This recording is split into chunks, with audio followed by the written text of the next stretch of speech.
眼前的男人握紧了自己妻子的手掌，可他妻子的身体却已经变得冰凉。就在昨天，正在部队中执勤的老马突然被告知妻子去世的消息。等到他来到医院，老马这才从女儿小美那里知道了发生的一切。原来因为昨天早上妻子的车子坏了，而丈夫又在远方的前线。为了缓解一下女儿见不到父亲的悲伤情绪，妈妈带着女儿出门玩了一整天。可就在两人准备乘坐列车回家的时候，列车上好心的眼镜给小美的母亲让了一个座位，但就在下一秒，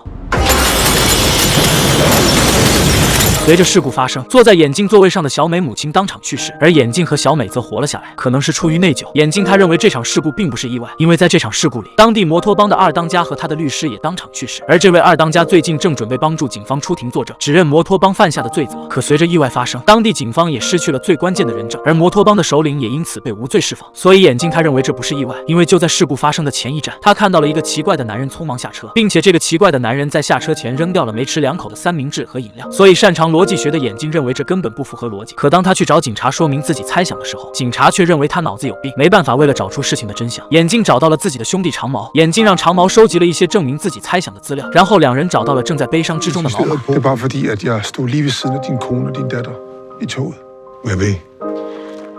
Jeg synes, du har krav på at vide, at det ikke var en ulykke.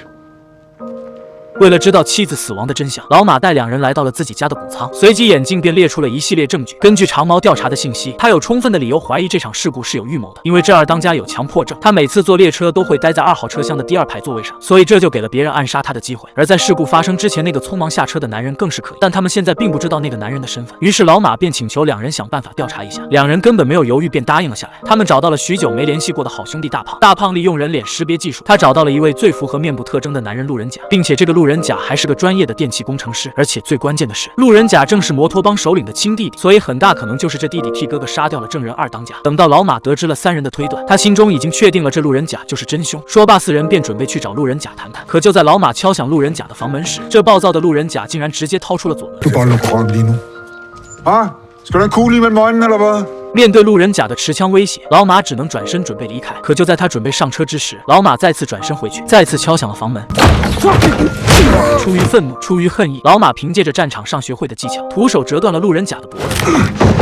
等到老马冷静下来，他知道自己冲动了，但人已经杀了，他们必须要远离麻烦。因为长毛的化学很好，他先是支走了3人，然后自己利用调制好的化学剂清理了现场，消除了老马留下的 DNA。等到他们把老马送回家，看着家门口停放着的电动车，老马着急地回到家里。此时家中小美的好朋友蓝毛正在做饭。自从母亲去世，因为父亲和自己说不上几句话，十分痛苦的小美根本找不到可以说话的对象，她只能和学校中的好朋友蓝毛联系。小美拿出了在转转官方燕买的2手机，便宜又靠谱。小美每天都会用它去和蓝毛联系，而两人甚至还会在小美的家门口聊天。可不知道女儿交朋友的老马却以为蓝毛是小流氓。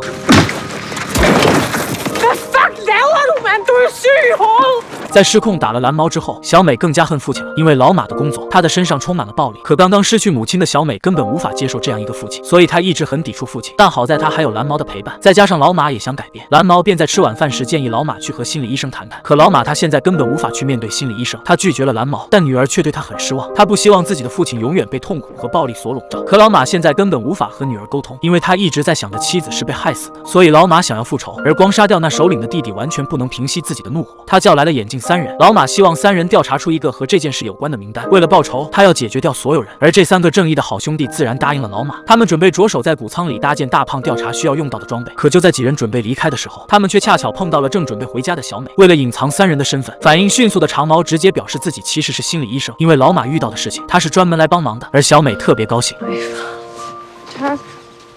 并且小美也想和假扮医生的长毛谈谈。虽然自己很懂事，但她的内心也是十分的痛苦。不过好在童年经历十分悲惨的长毛曾经和心理医生谈过4000多个小时，长毛可以十分有经验的帮助小美。经过接触，长毛和眼镜甚至成为了小美的朋友。可这时大胖却强烈表示他需要自己的设备。为了满足大胖，3人便准备一起去他的住所把装备搬过来。但另一边，由于首领的弟弟被杀，藏匿在现场的一个年轻人小王听到了发生的一切，所以摩托帮通过小王得知了大胖的名字。而就在3人准备进到大胖家的时候，下意识感觉到危险的老马回头看到了摩托帮派来的杀手。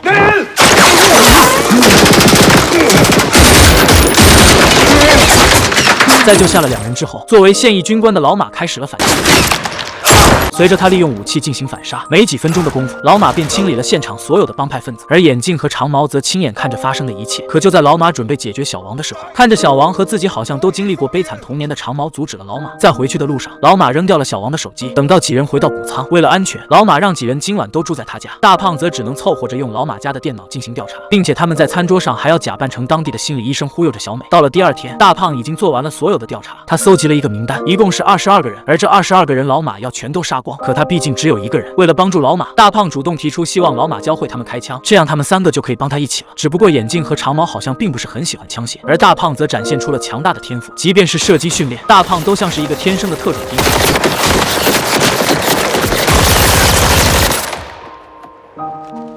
另一边，摩托帮的首领已经查到了和大胖有关的长毛眼镜，但他们始终找不到3人现在的位置。而这时的老马家里，眼镜十分开心的和小美玩着国际象棋，甚至在蓝猫的邀请下，他还和小美拍了一张合照。眼镜十分喜欢小美，他告诉了小美许多知识。可这时候，发现摩托帮成员们今晚有活动的老马十分粗鲁的叫眼镜离开，他甚至为此凶了自己的女儿。但眼镜很生气，他认为老马不能这样和小美这样说话。可老马实在是受不了眼镜的唠叨，在将他打晕之后，老马把眼镜扔在了路边。可就在3人继续上路的时候，大胖却告诉老马，眼镜他其实也有过一个女儿，但眼镜当年酒后驾车害死了自己的女儿，他自己的一条胳膊也不能动。在此之后的他每天都活在内疚之中，所以他十分喜欢老马的女儿，也是因为把小美当成了自己的孩子。等到3人到达摩托帮准备会面的地点，老马和大胖开始了行动。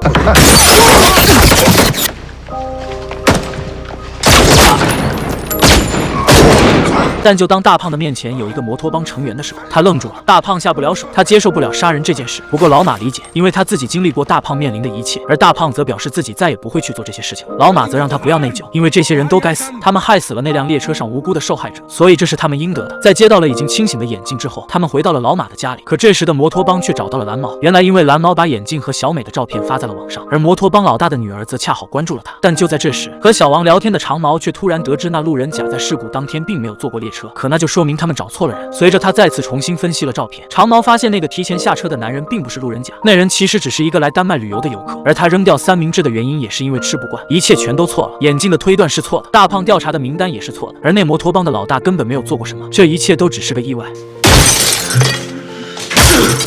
老马崩溃了，他在厕所里开始了发泄，原来他一直以来都只是不肯接受妻子死亡的事实，他只是需要一个可以复仇的对象，以此来掩盖自己的内疚。因为如果当天自己回到了家，妻子就不会因为发动不了汽车而去坐列车，如果妻子没坐上列车，那他也就不会遇到意外。其实老马他一直以来都是在怪自己，他没有珍惜自己的发妻。而就在眼镜安慰老马的时候，女儿看着哭泣的父亲，他知道父亲终于是面对了自己的内心。等到晚上，冷静下来的老马和眼镜聊着天，老马他已经绝望了，他知道自己做错了一切，并且这一切都无法挽回。可眼镜却告诉他，你还有女儿，你还有需要完成的责任。而他十分羡慕老马，因为眼镜他失去了女儿，这也是他一辈子无法挽回的痛苦。这两位父亲也就这样互相和解，他们互相道歉，他们互相救赎。可是这时摩托帮的人已经找到了蓝毛，蓝毛十分配合地表示自己会说出一切。镜头一转，此时的老马家中正在吃饭的众人还没有意识到危险正在降临。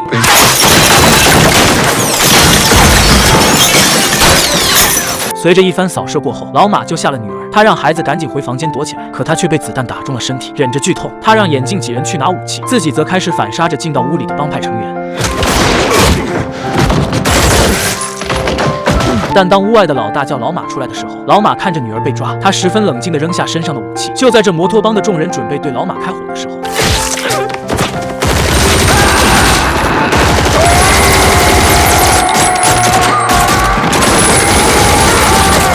早就准备好的眼镜几人救下了老马和他的女儿，而摩托帮的老大这时则问道：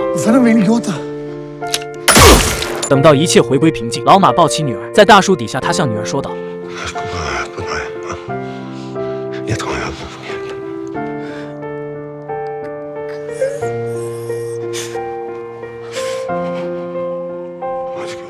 随着警笛声接近，老马终于晕了过去。而在几个月后的圣诞夜，大家再次齐聚一堂，他们分享了各自的圣诞礼物，伴随着大胖吹响的音乐，他们完成了各自的救赎。